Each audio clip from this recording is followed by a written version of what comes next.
Quadratic equations में हमने पढ़े थे nature of the roots. Nature of the roots में हमने देखा था कि डिस्क्रिमिनेंट कैसे जासूसी करके हर क्वाड्रेटिक इक्वेशन के जो रूट्स आने वाले थे, रूट्स मतलब समझ रहे हो आप लोग? अरे रूट्स मतलब वो सॉल्यूशन जो क्वाड्रेटिक इक्वेशन को सॉल्व करने के बाद दो वैल्यू आएंगी, वही रूट्स है। ठीक है, लीनियर इक्वेशन में कितने रूट आता था? एक रूट आता था। क्वाड्रेटिक में कितने रूट्स आएंगे? दो। तो ये क्या बताता है? Discriminant nature of the roots बताता है कि कैसा क्या नेचर होगा। एक क्वेश्चन दिया गया है, ये क्लास 10th के आईसीएसई बोर्ड में आया हुआ है। इसमें ये पूछा गया है कि 2x² प्लस के एक्स प्लस के, यानी कि के यहाँ पे के कोई ना कोई वैल्यू होगी, कोई ना नंबर होगा, इसको छुपा दिया के एक्स। फाइंड के, कह रहा है के की वैल्यू फाइंड करो इफ रूट्स आर इक्वल, अगर रूट्स आने वाले क्या हैं? इक्वल हैं। के की वैल्यू फाइंड करो अगर रूट्स आने वाले क्या हैं? इक्वल है। तुमने कहा कि रूट्स अगर इक्वल है, अब सॉल्यूशन कर रहे हो तुम लोग, तुमने कहा अगर रूट्स इक्वल हैं तो डिस्क्रिमिनेंट वैल्यू कितनी हुई होगी? रूट्स इक्वल होते हैं तो डिस्क्रिमिनेंट कितना होता होगा? हाँ, डिस्क्रिमिनेंट की वैल्यू जब जीरो आती थी, डिस्क्रिमिनेंट की वैल्यू जब जीरो आती थी तभी तो रूट्स इक्वल होते थे। अरे नहीं समझ में आया? तो इसका मतलब हमें रूट्स इक्वल दिए गए हैं, इसका मतलब ये है कि हमें डिस्क्रिमिनेंट की वैल्यू बता दी गई बिना अंदर से छिपा के कि डिस्क्रिमिनेंट की वैल्यू जीरो होगी, तभी तो रूट्स इक्वल आए हैं। कहा कि अच्छा ऐसा है तो डिस्क्रिमिनेंट की वैल्यू जीरो कब होगी? जब b इक्वल टू जीरो होगा। तो इसका मतलब b² minus 4ac equal to zero. b क्या है यहाँ पे इस इक्वेशन में? देखो b कितना है? b इक्वल टू k है। a कितना है? a 2 है और c कितना है? k। ये इस इक्वेशन से पता चल गया? अरे ऊपर वाली इक्वेशन से a b c पता चल गए? अब हमने कहा रूट्स इक्वल है, रूट्स इक्वल है यानी डिस्क्रिमिनेंट किसके बराबर है? जीरो के बराबर है। तो हमने कहा कि b² माइनस 4ac जब हमने किया था तभी तो ये जीरो आया होगा। इसका मतलब ये इसकी जगह पे d की जगह पे ये लिख दिया हमने फॉर्मूला। ठीक है, अब a b c की वैल्यू डाल दो। b कितना है? k² माइनस 4, a कितना है? a कितना है? 2 और c कितना है? k equals to 0। ठीक है, तो ये क्या आ गया? k² minus 8k equals to 0। इतना समझ में आया? अब यहां से जो तुम्हारा क्वेश्चन चालू होता है सॉल्व करना, क्वाड्रेटिक इक्वेशन चालू होती है यहां से। अब ये देखो यहां पर भी एक k है, k² है, यहां पर k है, तो k को कॉमन ले लें।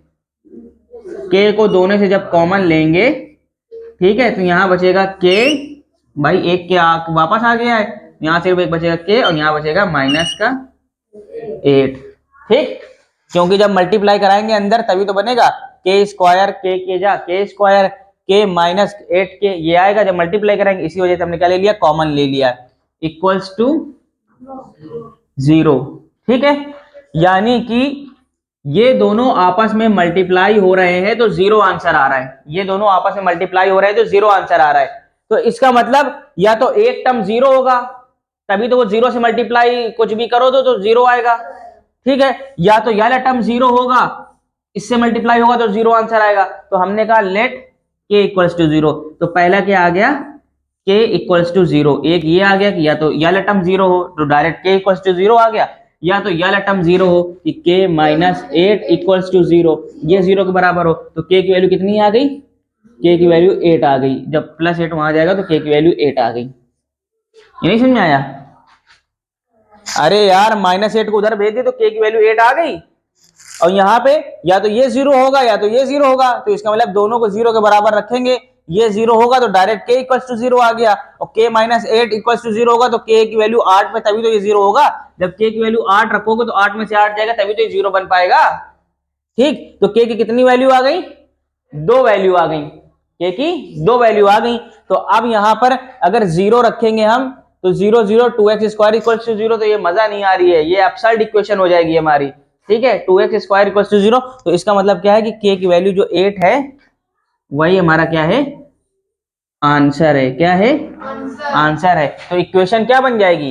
इक्वेशन बन जाएगी हमारी, जो क्वाड्रेटिक इक्वेशन दी गई थी वो ऐसी इक्वेशन होगी। कैसी होगी?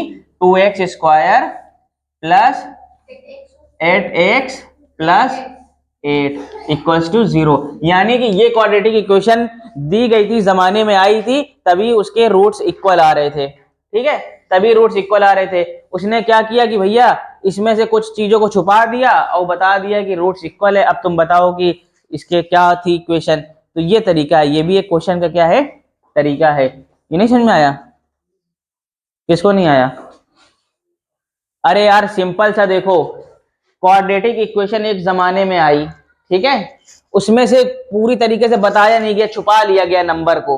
यहाँ पे 8 था, उसको छुपा लिया गया, कहा के एक्स है, और यहाँ पे उसको नंबर को भी छुपा लिया, बताया के है। कहा कि लेकिन इसके रूट, कह रहे कि तुम जासूसी करके पता करते थे रूट क्या है, कैसे होंगे, क्या हम बता दे रहे हैं कि इसके रूट इक्वल हैं। अब तुम बताओ जरा ये इक्वेशन क्या होगी। मतलब उल्टा खेल खेल रहे हैं कि हमने बता दिया जासूसी है, अब तुम बताओ उल्टा क्या होगा। कहने लगे अच्छा, कहने रूट्स इक्वल है तो डिस्क्रिमिनेंट 0 के बराबर होगा, डिस्क्रिमिनेंट 0 के बराबर होगा, तभी तो रूट्स इक्वल आते थे। और डिस्क्रिमिनेंट लेस देन 0 होता था तो रूट्स क्या होते थे, इमेजिनरी होते थे। और डिस्क्रिमिनेंट ग्रेटर देन 0 होता तो रूट्स क्या होते थे, रियल और अनइक्वल। ठीक है, तो इसका मतलब ये रूट्स इक्वल है तो डिस्क्रिमिनेंट की वैल्यू 0 हो रही होगी, तभी तो इक्वल है। कहा कि d इक्वल्स टू 0, तो यानी d क्या होता है, b square minus 4ac equals to 0। a b a c की वैल्यू निकाल ली, a कितना था 2 था, b कितना था k था, c कितना था k था। अब इनकी वैल्यू हमने इसमें पुट कर दी, डाल दी। अब k का स्क्वायर k स्क्वायर बन गया, यहां पर रखा तो 4 2 जा 8, 8k बन गया। ठीक है, अब इन दोनों में से देखा कि हमने k को कॉमन निकाल लिया, यहां पर भी k है, यहां पर भी k है, दोनों से k ले लिया हमने।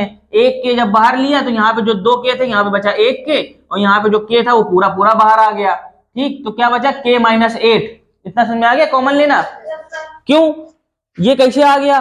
क्योंकि जब हम k को अंदर मल्टीप्लाई करेंगे, ये मल्टीप्लाई तो हो रहा है, k को अंदर जब मल्टीप्लाई बनेंगे तो k जा k multiply by k square बन जाएगा, ये लिख दिया k स्क्वायर, फिर माइनस का माइनस साइन आ गया, फिर k और 8 से मल्टीप्लाई हो जाएगा 8k, यानी कि सेम चीज बन गई वही। तो हमने इसको इस तरीके से लिख दिया, कॉमन लेके लिख दिया। तो हमने कहा ये दोनों आपस में मल्टीप्लाई होके क्या आ रहे हैं, 0 आ रहे हैं। इसका मतलब या तो ये वाला टर्म पूरा 0 होगा तो ये 0 मल्टीप्लाई बाई समथिंग, कुछ भी मल्टीप्लाई कर दो 0 से तो 0 बनाएगा, या तो ये वाला पूरा 0 होगा तो इससे मल्टीप्लाई कर दो तो कुछ भी बनाएगा। तो हमने कहा अच्छा ये वाले को 0 कर दो तो k इक्वल टू 0, तो डायरेक्ट 0। अगर यहाँ पे लिखा होता k प्लस 1 और multiply by k plus k minus 2 equals to 0, ऐसे लिखा होता, तो इसका मतलब क्या है कि ये दोनों आपस में मल्टीप्लाई होके क्या बना रहे हैं, 0 बना रहे हैं। तो इसका मतलब या तो ये 0 होगा तभी तो 0 से मल्टीप्लाई हो रहा होगा कुछ, तभी तो 0 के बराबर आ रहा होगा। क्या कि हमने कि पहले k प्लस 1 क्या पता 0 हो, तो k की वैल्यू कितनी आ गई, -1। यहां से कितनी आ गई, -1, 1 को उधर भेज देंगे तो -1।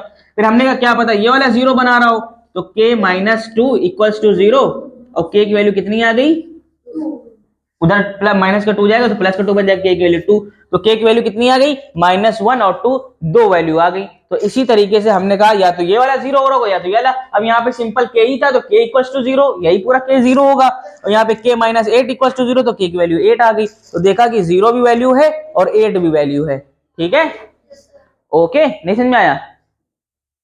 तो ये इक्वेशन है 2x square plus 8x plus 8, ये है हमारा नेचर ऑफ द रूट्स का क्वेश्चन, और ये पूरा बोर्ड का क्वेश्चन है, यानी कि क्लास 10th का जो एग्जाम होता है, जो मेन एग्जाम होता है, उसका ये क्वेश्चन है।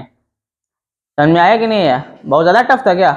घुमा के दे दिया। हमने तुमको पढ़ाया था कि नेचर कैसे निकालते हैं, उसने नेचर बता दिया तुमको कि नेचर ऐसा है, अब तुम इक्वेशन निकालो कैसी होगी। कुछ नहीं करना था, वही करना था, घुमा फिरा के कान पकड़ता, कभी इधर से कभी उधर से। ठीक है, ओके।